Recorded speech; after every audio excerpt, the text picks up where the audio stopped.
안녕하세요. 달빛 낭독입니다. 오늘은 데일 카네기의 인간관계론 중 1편으로 어디서나 환영받는 비결에 대해 낭독하겠습니다. 남은 시간도 행복하세요. 구독과 좋아요로 관심을 표현해주세요. 데일 카네기는 미국의 유명한 작가이자 자기계발, 연설, 인간관계 기술 관련 강사이다.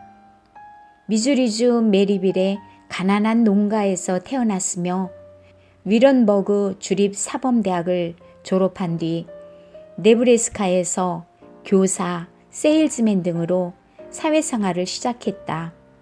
1912년 YMCA에서 성인을 대상으로 하는 대화 및 연설 기술을 강연하면서 이름이 알려지게 되었다.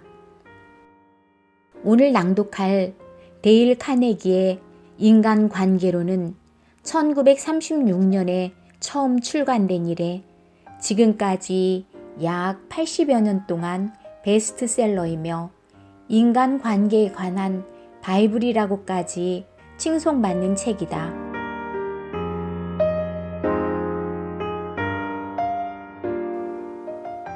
어디서나 환영받는 비결. 친구를 얻는 방법을 알기 위해 왜 이 책을 읽어야 하는가? 세계에서 가장 많은 친구들을 사귄 사람들의 기술을 연구하는 것은 어떨까? 과연 그는 누구일까? 아마 그를 내일이라도 거리에서 만날 수 있을 것이다. 당신이 그와 3피트 거리 내에 있다면 그는 꼬리를 흔들어대기 시작할 것이다. 당신이 걸음을 멈추고 그를 쓰다듬어주면 그는 펄쩍 뛰며 자신이 얼마나 당신을 좋아하는지를 표현할 것이다. 이러한 애정 표현 뒤에 다른 동기가 숨어있지 않다는 것을 당신은 알 수 있다. 그는 당신에게 부동산을 팔거나 당신과 결혼하고자 하지 않을 것이다. 당신은 한 번이라도 먹고 살기 위해 일하지 않아도 되는 유일한 동물이 개라는 사실을 생각해 본 적이 있는가? 암탉은 알을 낳아야 하고 소는 우유를 만들어야 하며 카나리아는 노래를 불러야 한다. 그러나 개는 오직 사랑만을 주며 살아간다. 내가 5살 때 아버지께서 50센트를 주고서 누런 강아지 한 마리를 사주셨다. 그 강아지는 내 어린 시절의 빛이요 기쁨이었다. 날마다 오후 4시 반이면 강아지는 변함없이 마당에 나와 앉아서 예쁜 눈으로 거리를 뚫어져라 바라보다가 내 목소리를 듣거나 나무 사이로 도시락 가방을 흔들며 오는 나를 보면 총알처럼 펄쩍 뛰어 헐떡거리며 언덕을 달려 올라와서는 좋아서 어쩔 줄을 몰라 하며 뛰고 지서대면서 나를 반겼다.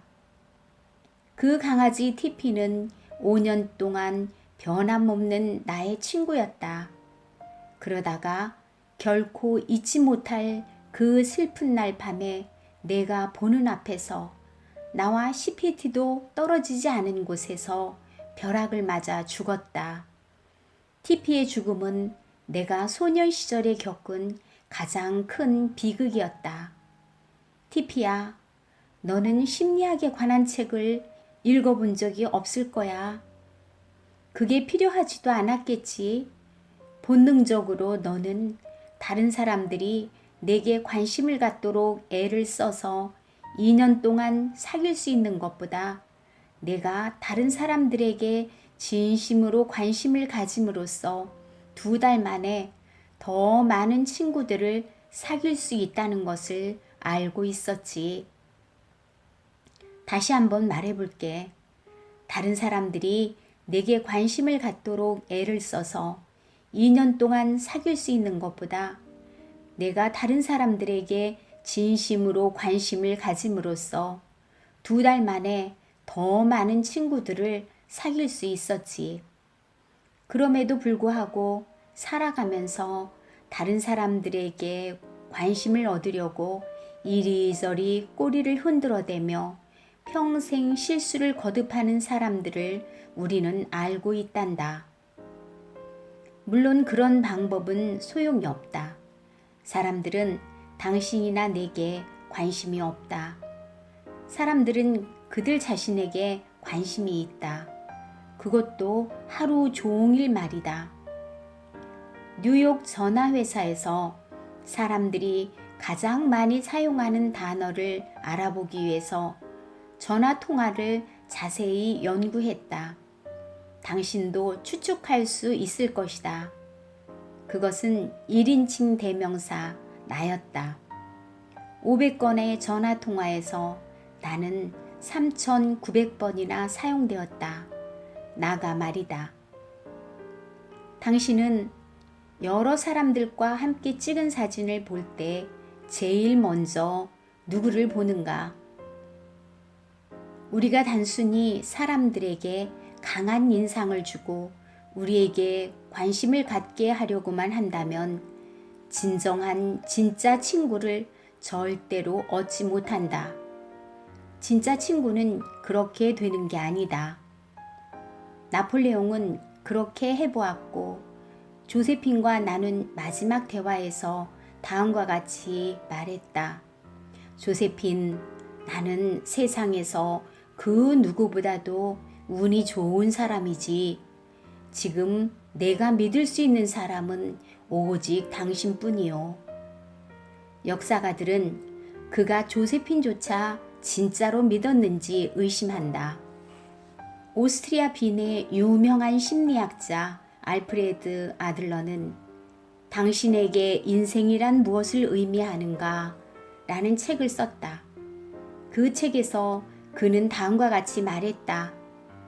다른 사람에게 관심을 갖지 않는 사람은 인생에서 큰 어려움을 겪고 다른 사람에게도 큰 상처를 준다.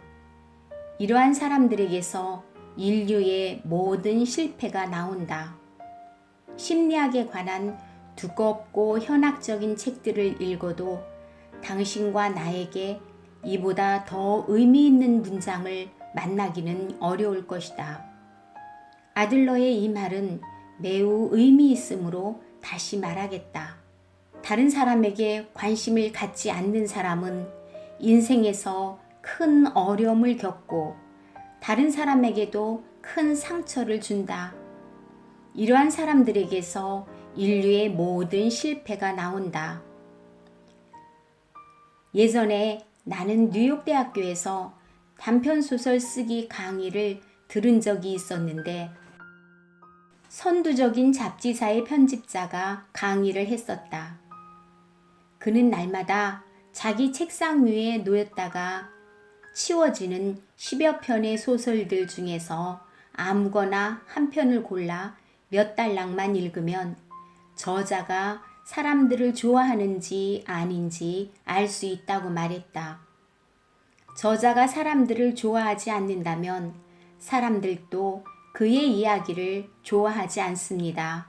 라고 그는 덧붙였다.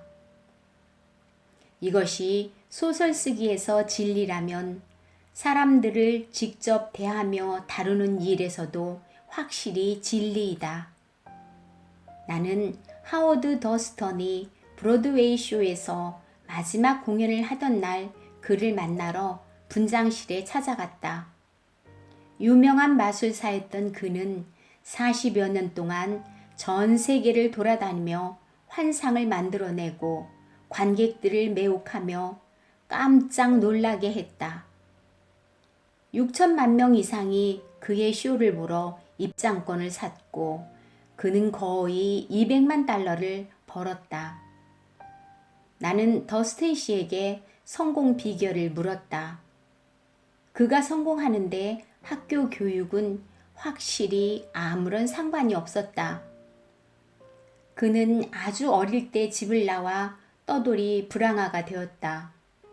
화물차를 타고 건초더미 위에서 잠을 자고 집집마다 다니며 음식을 구걸하였으며 철로에 세워져 있던 표지판을 보고 겨우 글 읽는 법을 배웠을 뿐이다. 그렇다면 그에게 마술에 대한 수준 높은 지식이 있었을까? 그렇지 않다. 그는 내게 말하길 마술에 관한 수많은 책들이 있고 자신만큼 마술에 관해 잘 알고 있는 사람도 많다고 했다. 그러나 다른 사람에게는 없고 그에게만 있는 두 가지의 능력이 있다.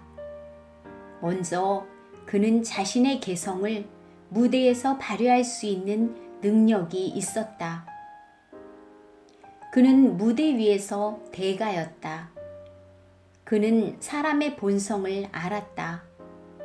그는 모든 행동, 손짓, 억양, 눈썹의 조그만 움직임조차 미리 세심하게 연습했고 자신이 취할 모든 동작을 초까지 시간을 맞춰 계산했다.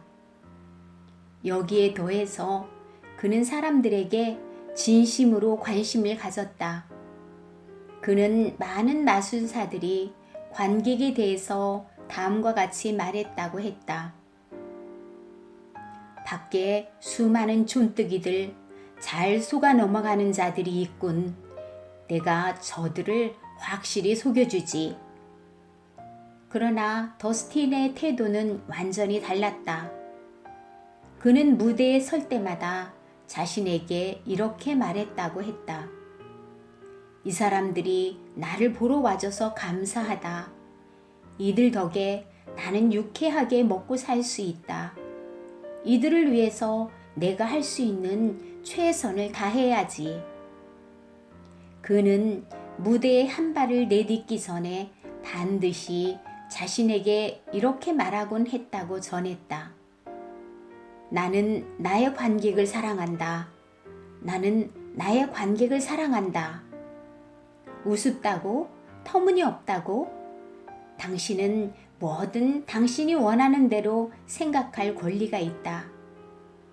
나는 단지 전 세대를 통해 가장 유명했던 마술사가 활용했던 비결을 아무 판단 없이 전할 뿐이다. 펜실베니아주 노스워런에 사는 조지 다이크는 자신이 일하는 자리에 새로운 고속도로가 건설될 계획이어서 30년간 해왔던 휴게소 사업을 접어야 했다. 일을 그만두고 번둥거린 지 얼마 안 되어 지루해진 그는 갖고 있던 옛 바이올린을 켜며 시간을 보냈다. 곧 그는 여행을 다니면서 뛰어난 바이올린 연주자들의 연주를 직접 듣고 그들과 이야기를 나눴다. 그는 겸손하고 상냥한 태도로 만나는 모든 음악가들의 배경과 관심사를 알아갔다. 그는 그 자신이 뛰어난 연주가가 아님에도 불구하고 훌륭한 연주자들과 친구가 되었다. 그는 경연대회에 참가했고 곧 미국 동부 지역에서 음악 애호가들 사이에서 킨주아군에서 온 바이올린 연주가 조지 아저씨로 알려졌다. 우리가 조지 아저씨의 이야기를 들었을 때 그는 72세였는데 매 순간을 즐기고 있었다. 다른 사람들이 그의 시절은 이제 끝났다고 생각했던 것에 반해서 그는 다른 사람들에게 지속적으로 관심을 가짐으로써 새로운 삶을 살게 되었다. 이것이 또한 시어도어 루즈벨트가 놀라운 명성을 얻은 비결 중에 하나였다. 그는 하인들에게도 사랑을 받았다. 시종 제임스 E. 아모스는 루즈벨트에 관한 책 시어도어 루즈벨트 시종의 영웅을 썼다. 책에서 그는 다음과 같은 일화를 소개했다. 한 번은 내 아내가 루즈벨트 대통령에게 메추라기에 대해 물었다. 대통령은 메추라기를 한 번도 본 적이 없는 아내에게 자세히 설명해 주었다. 그 뒤로 얼마 후에 우리 집으로 전화가 왔다. 아모스 부부는 오이스터 베이에 있는 루즈벨트 대통령 관저의 작은 별채에서 살았다. 아내가 전화를 받았는데 루즈벨트 대통령이었다. 대통령은 창밖에 메추라기가 있으니 아내가 밖을 내다보기만 하면 볼 수 있다고 알려주려고 전화했다고 말했다. 이러한 사소한 일들이 루즈벨트 대통령의 성품을 잘 드러낸다. 대통령이 우리 오두막에 들를 때마다 우리는 멀리서부터 부르는 소리를 들을 수 있었다. 그는 어이 애니 또는 어이 제임스 하고 우리를 친근하게 대했다. 어느 날 태프트 대통령 내외가 없을 때 루즈벨트가 백악관을 방문했다. 그는 주방 하녀의 이름까지 부르며 백악관의 모든 하인에게 인사할 정도로 평범한 사람들을 순수하게 좋아했다. 이때의 일을 아치버트는 이렇게 전한다. 루즈벨트 대통령이 주방 하녀 앨리스를 보더니 지금도 옥수수빵을 만드는지 물었어요. 앨리스는 하인들이 먹으려고 가끔씩 만들기는 하지만 위층에서는 아무도 먹지 않는다고 말했어요. 그러자 루즈벨트는 그들이 맛을 모르는군. 내가 대통령을 보면 말해주겠네. 하고 큰 소리로 말했어요. 앨리스가 접시에 빵을 담아 루즈벨트에게 가져다 주자 그는 그것을 먹으면서 사무실로 갔고 가는 길에 정원사와 일꾼들에게 인사했다. 그는 그들에게 옛날과 똑같이 인사했다. 백악관에서 40년 동안 수석 집사를 지낸 아이크 후보는 눈에 눈물을 글썽이며 이렇게 말했다. 그날은 근 2년 중에서 우리에게 가장 행복한 날이었어요. 우리 중 누구도 100달러를 준다 해도 그날을 바꾸지 않을 것입니다. 뉴저지주 채텀에 사는 영업 담당자 에드워드 M. 사익스는 별로 중요하지 않아 보이는 사람들에게도 동일한 관심을 가짐으로써 단골 고객을 지켰다. 그는 다음과 같이 말했다. 저는 존슨앤존슨사의 매사추세츠 지역 담당이었어요. 제 거래처 중에 하나는 힝햄에 있는 약국이었지요. 저는 그 약국에 갈 때마다 주인에게 주문을 받기 전에 항상 점원들과 몇 분간 이야기를 나누었어요. 어느 날 약국 주인은 존슨앤존슨사와는 더 이상 거래하지 않겠다고 했는데 그 이유는 존슨앤존슨사가 작은 약국들에게 해를 입히면서까지 식품 사업과 할인 매장 사업에 집중하는 것 같기 때문이라고 했어요. 저는 크게 실망하여 약국을 나와 몇 시간 동안 차를 타고 그 동네를 돌고 나서 다시 약국으로 가서 주인에게 우리 회사의 입장을 설명하기로 마음먹었어요. 저는 약국에 도착해서 평소처럼 점원들에게 인사를 했어요. 제가 주인에게 다가가자 주인은 미소를 지으며 반겼어요. 그러고는 평소에 2배나 되는 물건을 주문했어요. 저는 깜짝 놀라서 몇 시간 전에 내가 다녀간 이후로 무슨 일이 있었느냐고 물었어요. 그러자 그가 소다수 판매대 점원을 가리키며 설명했어요. 제가 나간 뒤에 그 점원이 주인에게 와서는 자신과 다른 점원들에게도 인사하는 몇 안 되는 영업사원으로 약국과 거래할 만한 사람이 있다면 그는 바로 저라고 말했다고 했어요. 약국 주인과 다른 점원들도 그의 말에 동의했어요. 저는 다른 사람들에게 진심으로 관심을 갖는 것이 영업사원이 그리고 누구든지 가져야 할 중요한 자질임을 결코 잊을 수 없어요. 나는 다른 사람에게 진심으로 관심을 가짐으로써 심지어는 가장 인기 있는 사람들부터도 관심과 협력과 시간을 얻어낼 수 있다는 사실을 경험으로 알게 된 것을 지금부터 설명해 보겠다. 수년 전에 나는 브루클린 예술과학협회에서 소설쓰기 강의를 열었는데 협회에서는 캐더린 노슬이나 페니 허스트, 이다 타벨, 엘버트 페이슨 터우픈, 로버트 휴즈와 같은 뛰어나고 유명한 저자들을 브루클린으로 모셔서 그들의 경험을 직접 듣기를 원했다. 그래서 우리는 그들의 작품들을 좋아하며 그들의 조언을 듣고 성공 비결을 배우기를 몹시 원한다는 내용의 편지를 보냈다. 각 편지들에 150여 명의 수강생들이 서명을 했다. 우리는 그 저자들이 강의를 준비하기에 너무 바쁘다는 것을 알기 때문에 그들과 그들의 작품에 대해 질문 목록도 만들어서 동봉했다. 저자들은 그것을 마음에 들어 했다. 그러한 것을 좋아하지 않을 사람이 누가 있겠는가? 그들은 브루클린까지 와서 우리에게 강의를 해주었다.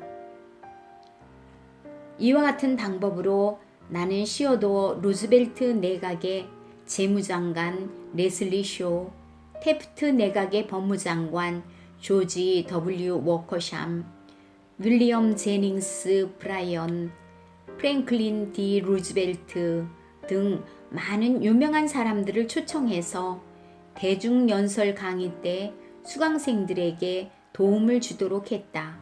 공장에서 일하건 사무실에서 일하건 또는 왕자에 앉은 왕이건 우리 모두는 자신을 존경해주는 사람들을 좋아한다.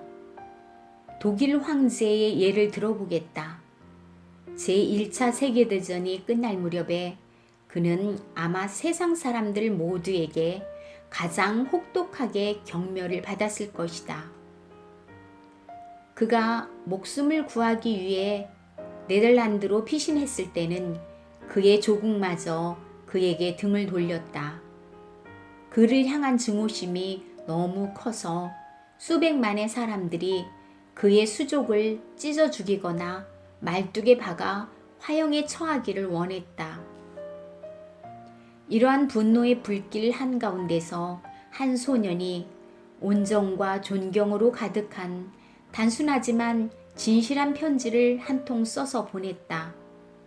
소년은 다른 사람들이 어떻게 생각하든 간에 자신은 비렐름을 언제나 자신의 황제로서 사랑할 것이라고 썼다. 황제는 이 편지에 깊이 감동을 받아 소년을 초청했다. 소년은 어머니와 함께 황제를 찾아왔고 이러한 인연으로 나중에 황제는 소년의 어머니와 결혼했다. 그 소년은 어떻게 친구를 얻고 사람들에게 영향을 미치는가에 관한 책을 읽을 필요가 없었다. 본능적으로 알았을 것이다. 친구를 사귀고 싶다면 다른 사람들을 위해 무언가를 해주려고 노력하자. 그 일에는 시간과 에너지가 필요하고 다른 사람의 이익을 고려하고 깊이 생각하는 자세가 필요하다. 윈저공이 세일즈의 왕자였을 때 남아메리카를 일주할 계획을 세웠는데 일주를 떠나기 전 몇 달 동안 스페인어를 배우는데 시간을 보냈다. 그 지역의 언어로 연설을 하기 위해서였다. 남아메리카 사람들은 그 이유 때문에 그를 사랑했다. 수년 동안 나는 친구들의 생일을 기억했다. 어떻게 그렇게 할 수 있었는가? 나는 점성술을 조금도 믿지 않았지만 친구들에게 태어난 날이 사람의 성격이나 기질과 연관이 있다고 믿는지 물어본 다음에 그들이 몇 월 며칠에 태어났는지를 물었다. 예를 들어 11월 24일에 태어났다고 하면 나는 속으로 11월 24일, 11월 24일 하고 되뇌었다. 그리고 친구와 헤어지면 곧바로 그의 이름과 생일을 기록해 두었는데 그것이 나중에 생일 수첩이 되었다. 해마다 연초에 나는 달력에 친구들의 생일을 표시해 두어서 내 눈에 자동적으로 들어오게 했다. 그리고 친구들의 생일날에 편지나 전보를 보냈다. 그것이 얼마나 큰 효과를 발휘했던지 내가 생일을 기억해준 유일한 사람이 되는 경우도 종종 있었다. 친구를 사귀고 싶다면 사람들을 활기 있고 열정적으로 맞아주어라. 누가 당신에게 전화를 걸어오면 다음과 같이 받아라. 전화를 받게 되어서 얼마나 기쁜지가 드러나는 목소리로 인사해라. 많은 회사에서 전화 교환원들에게 관심과 열의를 반영하는 목소리로 응대하도록 훈련시킨다. 그렇게 하면 전화를 건 사람들이 그 회사가 그들에게 관심을 갖고 있다고 느낀다. 이제부터 전화를 받을 때 이 점을 기억하라. 다른 사람들에게 진정으로 관심을 보이면 친구를 사귈 수 있을 뿐만 아니라 회사에서는 단골 고객도 얻을 수 있다. 뉴욕의 북아메리카 내셔널뱅크의 한 사보에 예금자인 마들린 로즈데일의 편지가 실렸다. 이 은행 직원들에게 얼마나 고마운지 모릅니다. 모든 직원이 공손하고 예의 바르며 크게 도움이 됩니다. 줄을 서서 기다렸다가 상냥하게 맞아주는 창구 출납 직원을 만나면 얼마나 기쁜지 모릅니다. 작년에 제 어머니가 5개월간 병원에 입원하셨는데 저는 출납 직원 마리 페트루첼로 씨에게 자주 업무를 보았어요. 그런데 그녀는 저의 어머니를 염려했고 얼마나 회복되었는지도 물었어요. 의심할 바 없이 로즈데일 부인은 이 은행을 계속 이용하지 않았을까? 뉴욕의 대형 은행 중 한 곳에서 일하는 찰스 M. 월터스는 어떤 기업의 기밀 문서를 작성하는 일을 맡게 되었다. 그는 그 일에 꼭 필요한 정보를 갖고 있는 유일한 사람이 그 기업의 사장임을 알았다. 월터스 씨가 그 기업의 사장실로 들어갔을 때 한 여자가 문 사이로 고개를 내밀고는 오늘은 갖다 드릴 우표가 없다고 말했다. 12살 난 아들 녀석 때문에 우표를 수집하고 있지요. 하고 사장이 월터스 씨에게 말했다. 월터스 씨는 자신의 임무를 설명하고 질문하기 시작했다. 사장은 일반적이며 모호하게 대답했다. 사장은 질문에 정확하게 대답하려고 하지 않았고 월터스 씨에게 설득당할 것 같지도 않았다. 결국 인터뷰는 아무런 소득 없이 짧게 끝났다. 나중에 월터스 씨가 강의 시간에 그 이야기를 전해주었다. 솔직히 저는 어떻게 해야 할지 몰랐어요. 그러다가 저는 비서가 했던 말이 기억났어요. 우표, 12살 난 아들, 그리고 우리 은행의 외환계에서 우표를 수집하고 있다는 것도 생각이 났어요. 전 세계에서 배달되는 편지에 붙어 있는 우표들 말입니다. 다음 날 오후에 저는 그 사장에게 전화를 걸었고 그의 아들에게 줄 우표를 몇 장 보냈다고 말했어요. 제가 그의 사무실로 갔을 때 환영을 받았냐고요? 물론입니다. 그는 제가 국회의원에 출마했다고 해도 그렇게 열정적으로 저와 악수할 수는 없었을 것입니다. 그는 얼굴에 미소를 띠고 호의를 보였어요. 아들 조지가 엄청 좋아할 겁니다. 이것 좀 보시오. 굉장한 보물이군요. 그가 우표들을 조심스럽게 어루만지면서 말했어요. 우리는 30분 정도 우표에 대해서 말하며 그의 아들 사진을 보았어요. 그러고 나서 그는 1시간 이상을 제가 원하는 모든 정보를 말해 주었어요. 제가 질문을 할 필요도 없었어요. 그는 자신이 아는 것을 다 말해준 다음에는 부하 직원들을 불러서 물었어요. 동료들에게도 전화를 걸었지요. 그러고는 제게 필요한 정보, 숫자, 보고서, 공문들을 보여주었어요. 기자들 말로 비유하자면 저는 그야말로 특종을 얻은 셈이었지요. 또 하나의 예가 있다. 필라델피아에 사는 C.M. 크나플은 수년 동안 대형 체인점에 연료를 팔기 위해서 애를 썼다.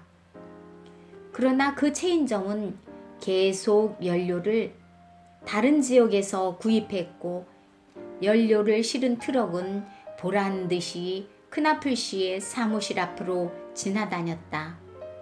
크나플 씨는 내 강의 시간에 앞에 나가서 체인점에 대한 분노를 폭발하고 체인점을 나라의 골칫거리로 낙인 찍었다. 그러면서 자신이 왜 그 체인점에 연료를 팔지 못하는지 의아해했다. 나는 그에게 다른 전략을 시도해 보라고 제안했다. 간단히 소개하면 다음과 같다. 우리는 체인점 확산을 국가적으로 득보다는 해가 된다는 주제로 수강생들과 찬반 토론을 벌였다.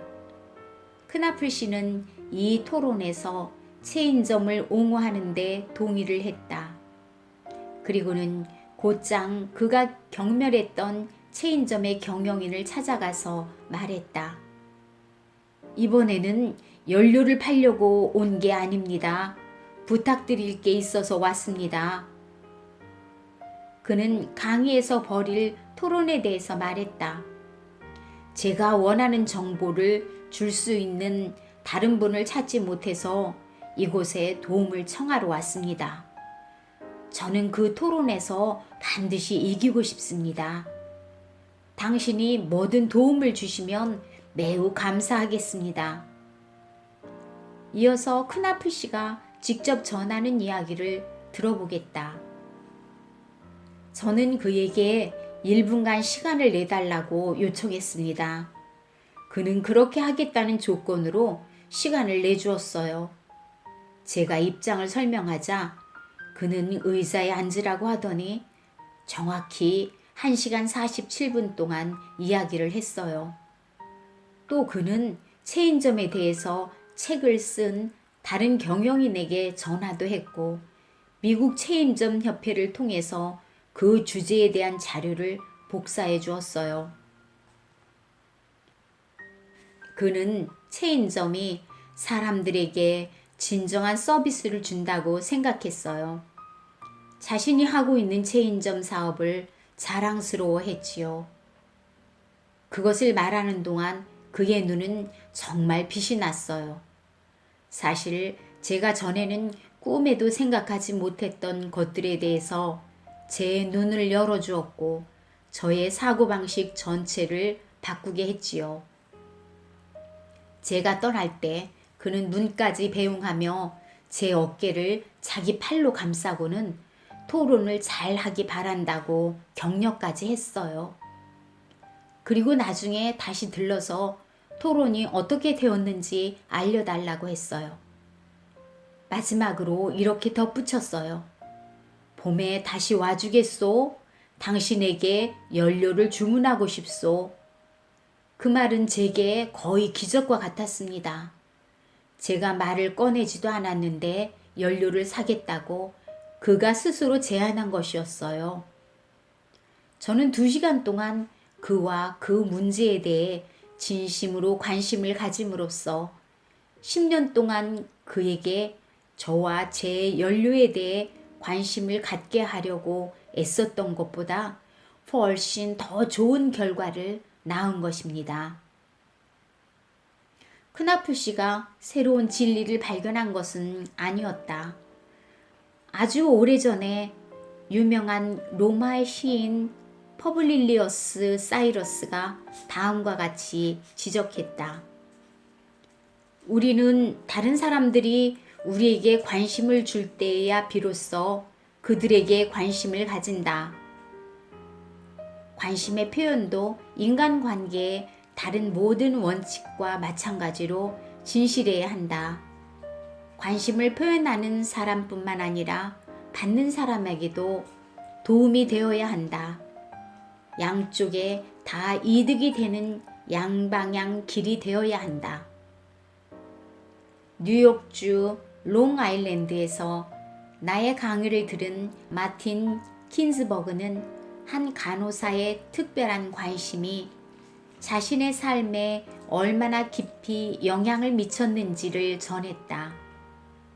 제가 10살 때 추수감사절이었어요. 저는 시립병원의 복지병동에서 다음날 큰 정형외과 수술을 받을 계획이었어요. 몇 달간은 꼼짝없이 요양하고 고통을 참아야 한다는 것을 알았지요.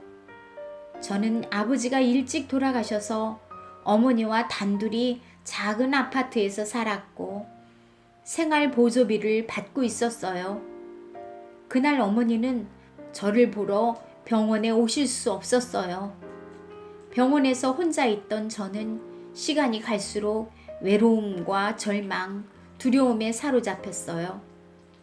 어머니가 함께 음식을 나눌 사람도 없이 홀로 추수감사절 만찬을 차릴 충분한 돈도 없이 집에서 저를 걱정하고 계실 것을 알았어요. 눈에서 눈물이 흘러내려 저는 베개로 얼굴을 덮고 이불을 뒤집어 썼어요.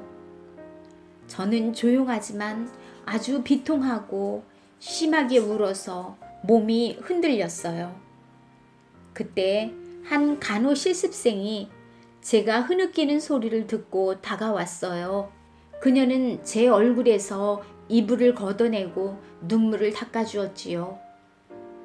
그녀는 그날 근무 당번이어서 가족들과 함께 할 수 없었기 때문에 참 외로웠다고 말했어요. 그녀는 제게 함께 저녁을 먹자고 했어요.